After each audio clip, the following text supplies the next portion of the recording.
Hey again everyone, it's me, Matt. I hope you're having a wonderful day. Appreciate you stopping by on today's video. I apologize if the audio is a little rough. It's windy, I'm obviously wearing my mask. Just so you're aware, I am able to take this off in our policy. I am well away from everyone else, there's no one around. And just so you can understand the video better, I will remove my mask. But of course, I am social distancing. And just so I can explain the video better, I'm going to take this off. So, we are at the range today. Me and my battery have come down to do our PWTs 1, 2 and 3, which is our personal weapons tests on the C7A2 rifle, which is our 5.56mm small arm rifle that we're issued here in the Canadian Army. We're also here to do some machine gun shoots. Now, I've done a video like this before, where, you know, we put a lot of rounds down range on the C6 and the C9.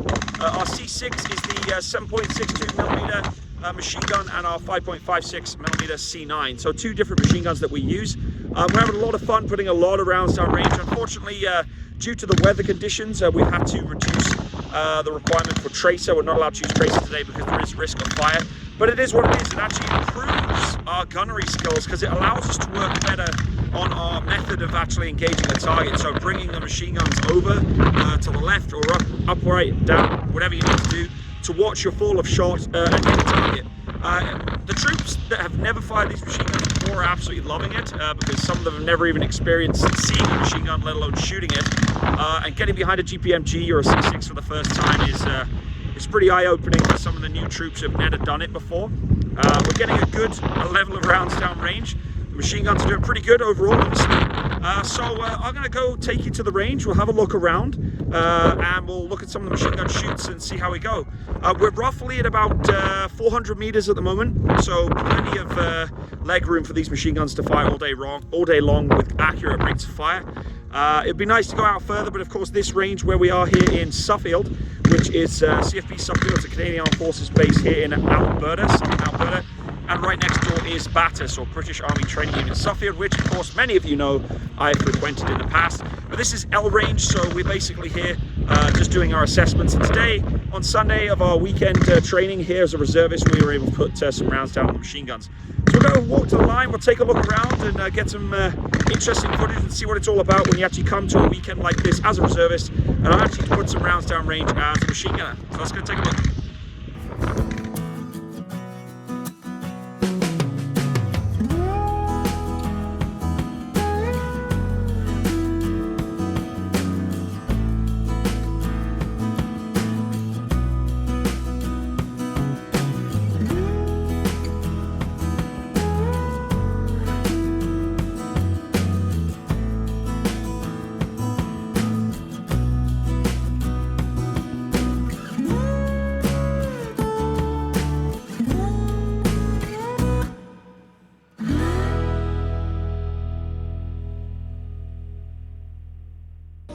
Hey guys, it's me again. So I decided to bring a couple of troops who have actually been on the range and talk a little bit about what they think about a range weekend, because a lot of you ask what happens on a reservist weekend when we go to the range. Now, apologies for the audio again. The wind's really heavy. We have our masks on, so we have to obviously social distance and wear our masks, so it may be more difficult to hear. However, we're going to ask a couple of questions to the guys and just give a bit of an understanding of some raw feel as to what they think of the weekend. So here we are, we've got our C6 on the left and our C9 on the right, both fully cleared. These ones are actually giving us some problems, so that's why they came off the range. As you can hear with the audio, it's still pretty loud, so I'll try my best to allow these guys to talk without being interrupted. So we'll start from the left then. So I want to hear one thing you really enjoy about range weekends and one thing you don't like about range weekends. Well, number one, you get the fire duties, so putting a lot of rounds down range, you get to learn the weapons. So that's really big pro. One of the downsides is you're either in the range at some point, eating rations from other people, so that's always, you know, less than enjoyable, but it really doesn't outweigh the benefits of this. Nice. So just in case you didn't hear, because obviously we did have a lot of machine gun fire going down there, typical timing. We heard that one of the greatest things coming on the range is being able to fire the machine gun. So as I said, some of the troops have never fired this before, so it's a really good experience for them. And what was your other one again? For the negative? The negative is certainly the rations and living in the field. Yeah, so rations, obviously not everyone likes the IMPs. It's a reality that you come on these weekends, you're not going to be able to eat everything you want. But for the most part, I think the rations are pretty good. It's all subjective, but okay, awesome, thank you. What about yourself? One thing that you love about range weekends and one thing that you just don't really enjoy? Honestly, the range weekends are probably one of the best exercises, just because you get to go out and just shoot, get your qualifications, and then have a little bit of fun with the machine guns, get up to speed on these, especially when we don't use these all the time. So it's nice to have that refresher and actually use live ammo and get all that out of the way. I guess the downside is, you know, you're not at home, you're in the field, you can't have your morning coffee every day unless you come prepared and like have to make it yourself in the 5 minutes you have to boil the water, drink the coffee, and so timings are pretty tight, and you just don't have the time to, I guess, enjoy your morning. Nice. Yeah. Okay, so what's one thing that you could take away from this weekend that you've learned? I mean, I know you're an experienced soldier, you've been in the unit for a while. Was there anything on a range weekend that you've done several times before that you've learned this weekend a little differently? This weekend there were a lot of newer guys out here, guys and gals, I guess. And so something I learned was how to actually help them out a little better. Nice. I went from the person who's always asking questions to answering those questions I've asked in the past. Nice. And I've kind of figured out, like, I guess just being there, providing advice and things I've learned, passing it down, things Sweet. like that. And nice. yeah. That's awesome. Okay, what about yourself? What's one thing this weekend? Because this is your first range weekend with yourself. So what do you think you've learned from it?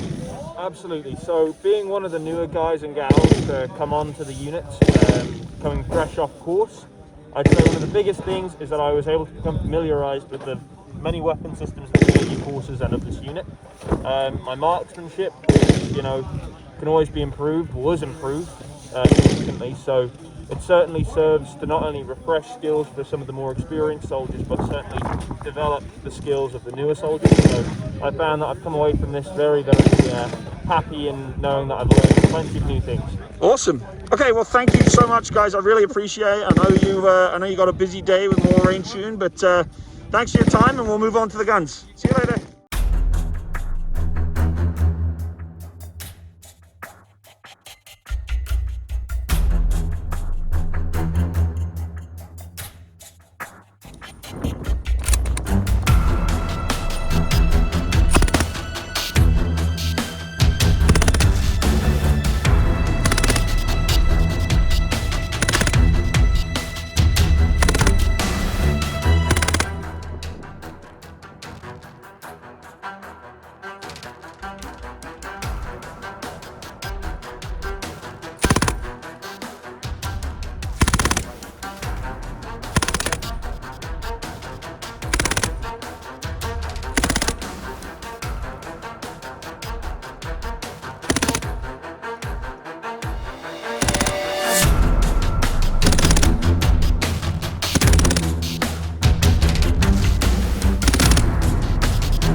So I thought I'd find someone who's never actually fired the C6 before and get their experience as to how it felt, because the C6 is a different beast to the C7. So how was it firing the C6 for the first time? What's it feel like?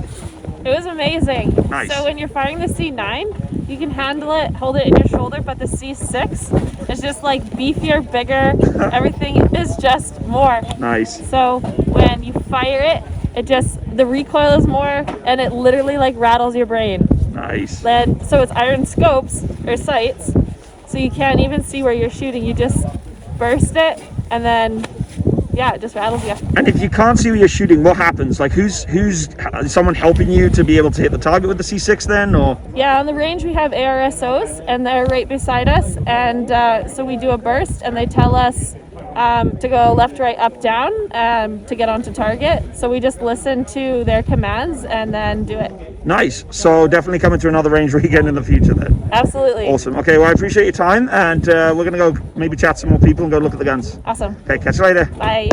So, of course, this weekend we did do a lot of machine gun firing on the C6 and the C9, but the primary focus was to actually get our battery tested and completed for PWT 1, 2, and 3, which are 3 different range table tests which the Canadian Armed Forces participates in, which allows you to qualify to shoot the C7 rifle. And I have to say, you know, I'm not the best shot in the world, and I put every bit of effort in and actually got a reasonably high score, considering.